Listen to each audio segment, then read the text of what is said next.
Hello my boys, my name is Kevin and welcome to the update video of Operation Breakout.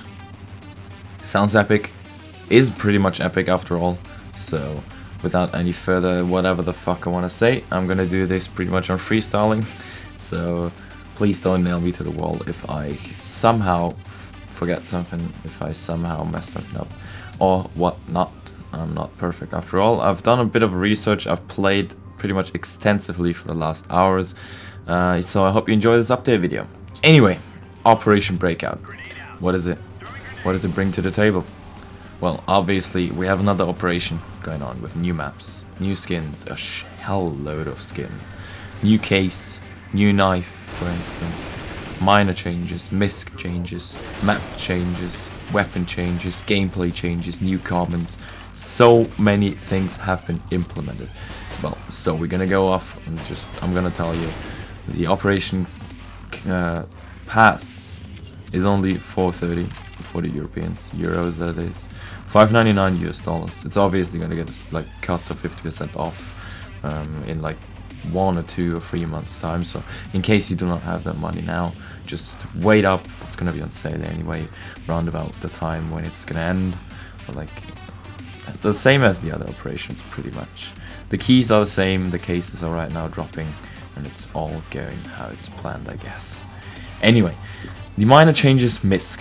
I'm gonna split this up in 5 parts, so you're not getting confused after all. The first one is minor changes and MISC. Minor changes and MISC include the competitive matchmaking will no longer consider matches with a very high skill group difference.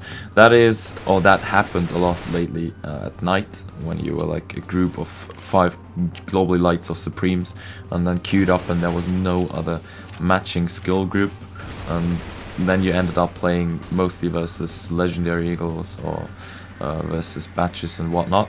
That is pretty much the past.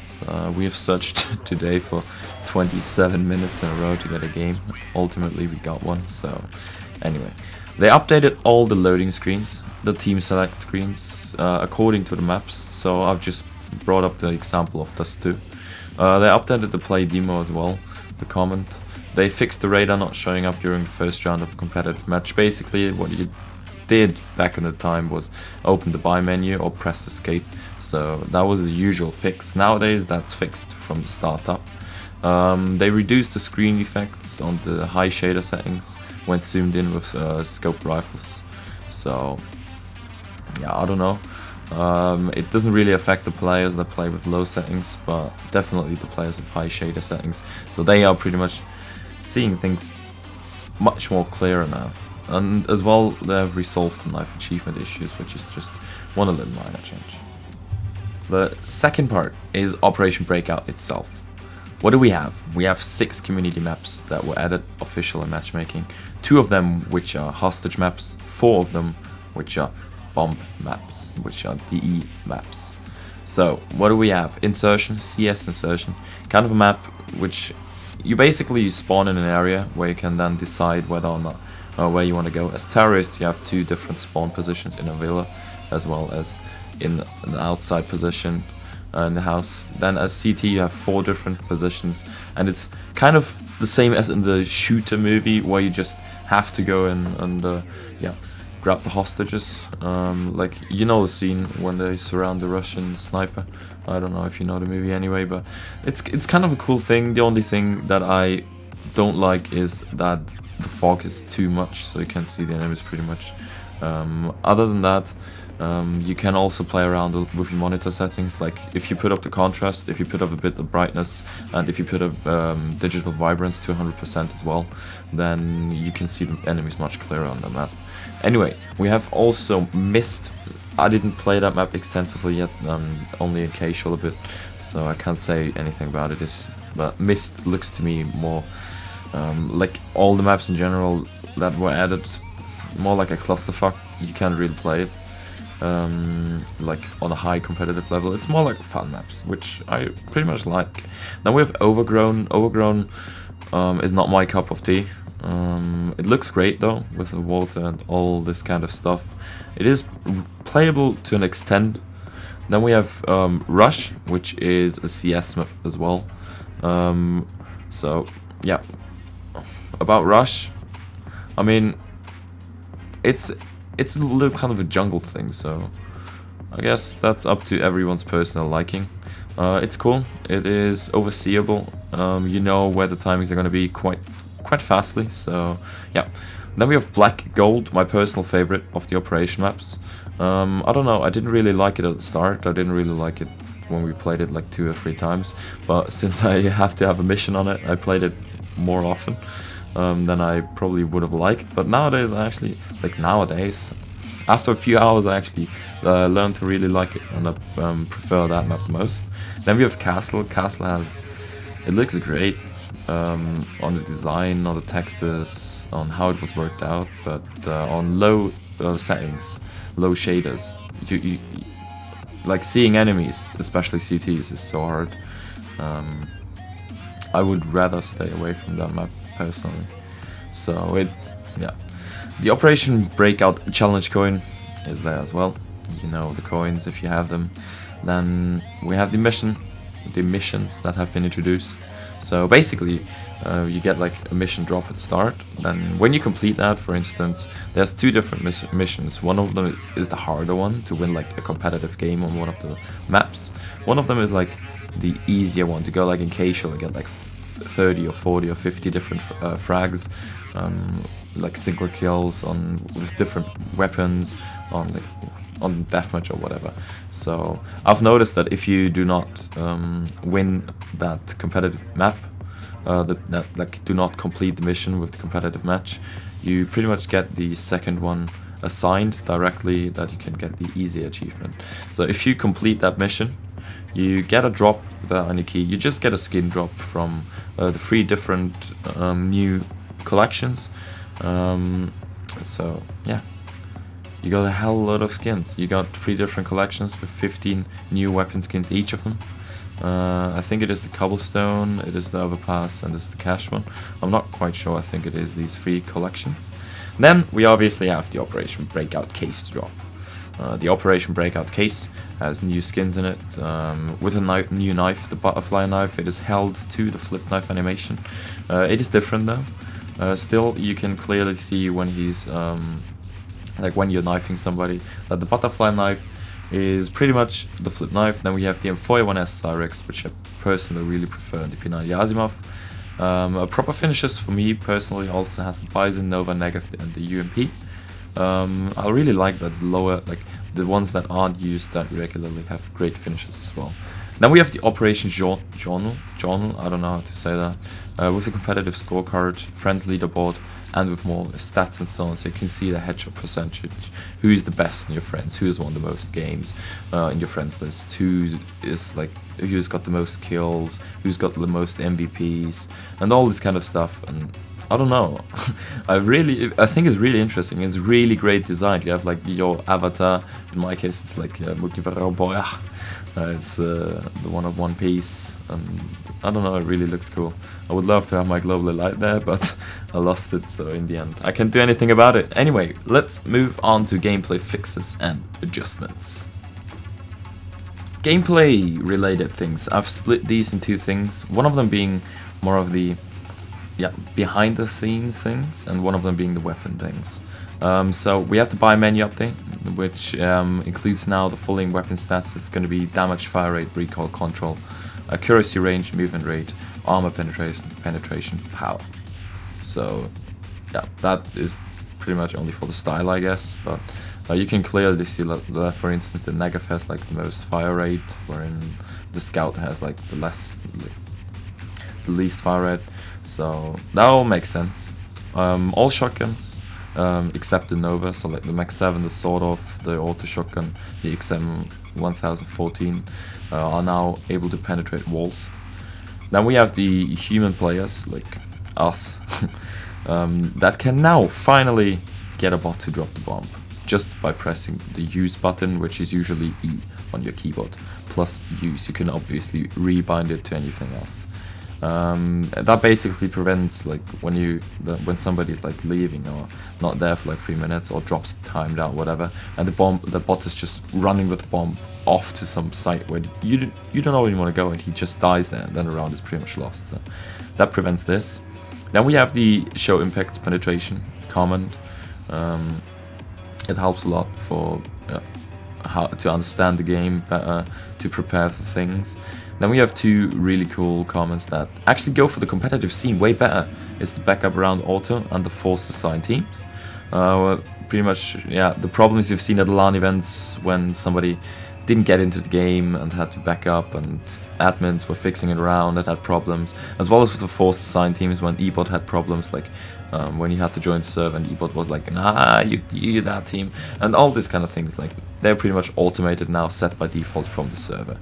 So then we also have a really cool thing, that this weapon debug print accuracy, so you can see it on the screen and try out on your offline server what hits what and see the wall bangs and all this kind of stuff.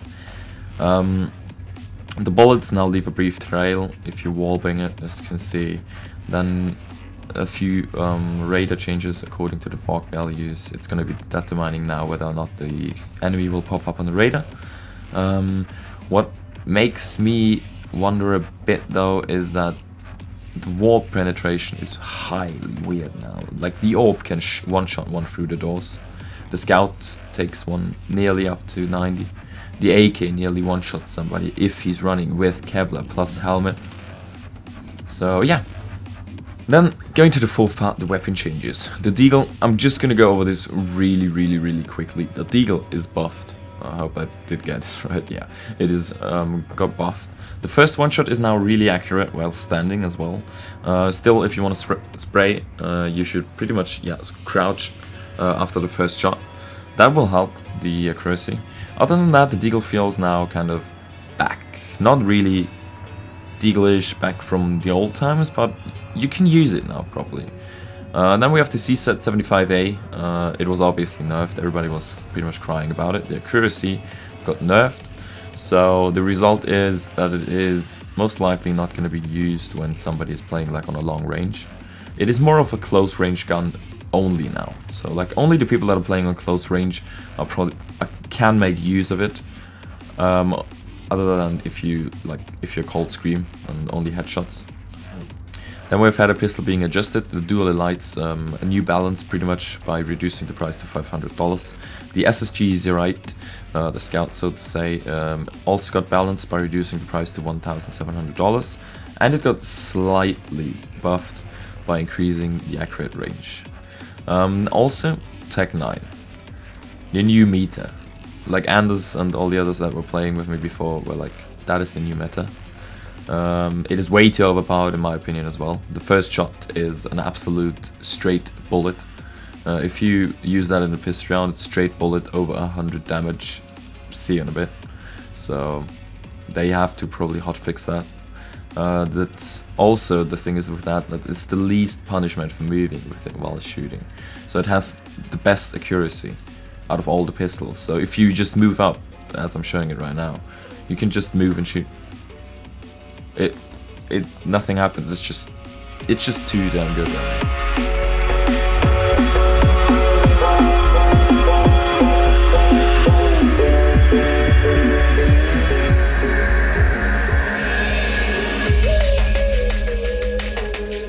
Then we have Max 7, sort of, and the auto shotgun. The penetration power has been increased, so to say, the wall bang power. The pellets have been reduced to 8, and the damage has been increased slightly to all 3 of those. That basically means though that the overall damage because of the pellets being reduced is gone down. So the range has been slightly reduced, the maximum range, and the spread has been increased slightly. The only thing is that the auto shotgun has been rebalanced kind of by getting the price down to $2,000. So yeah, now to the interesting part for all the people, the maps. The maps are divided now by 3 different groups. The active duty maps, in regards with the missions, the active duty so to say, is Dust 2, Nuke, Mirage, Inferno, Cobblestone, Overpass, Cache.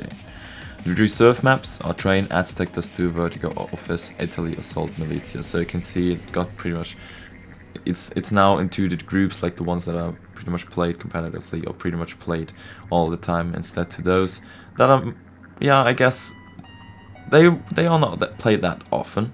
I think that train though got put into the reserves maps because they are readjusting it. There was a hint on a screenshot that somebody posted on Reddit, so train will probably get a complete new makeover. Then we also have the operation maps, which are gonna change with each operation. Of course, Castle Overground, Blackhold, Mist, Rush, Insurgent, that I've just mentioned in the start of the video. Mirage, they have fixed the collision exploit near the entrance to Underpass. We have had that countless of times where somebody was just peeking into window and was not shootable. Then Nuke, they reduced the fog, they blocked the visibility through the bottom of cover in A, and they made the ceiling in B twice as thick. So probably because of the new penetrations. Then we have had the dust to just some slight things, some spots where the C4 could get stuck. For instance, in the suicide walk where the bomb was lying pretty much 24/7 if you played matchmaking with some griefers or whatnot. The reduced post-processing effect is really great for the people that play with high settings once and for all. I've just, yeah, you should probably just see some different shows on how it looks like. Inferno has the general graphical updates. I'm gonna show in the end of the video just some short camera things, you know, just to get you a bit hyped up for the new graphical updates. They fixed spots where the C4 could get stuck. They get a skybox update, which probably implies there's gonna be new flashes and new smokes from the team soon. Possible new wallbang. The box in the middle of a bomb site was always the kind of box where you just couldn't shoot directly completely through, so they made that win now, so you can wallbang through the box. They removed the tree boost spots, which I personally think kind of put something away from it, but nothing you can do about it. They calmed down the dog in apartments, that annoying little bastard that was... and some minor changes on Inferno, where, well, pretty much the changelog was really amusing to read. The chickens population gone up from 10 chickens to 12 on Inferno. Flowers were removed, and they added pretty flowers to compensate it in other areas. Militia, they fixed some bot things where bots stuck somewhere in walls or whatever. So that was the update. I hope it gave you an insight. We are roughly at the 20-minute mark. I hope you enjoyed it, and now we're gonna finish the 20 minutes by showing some cams of Inferno. So I hope you enjoy this. I hope you enjoy the music still. Have a nice day. Enjoy the update.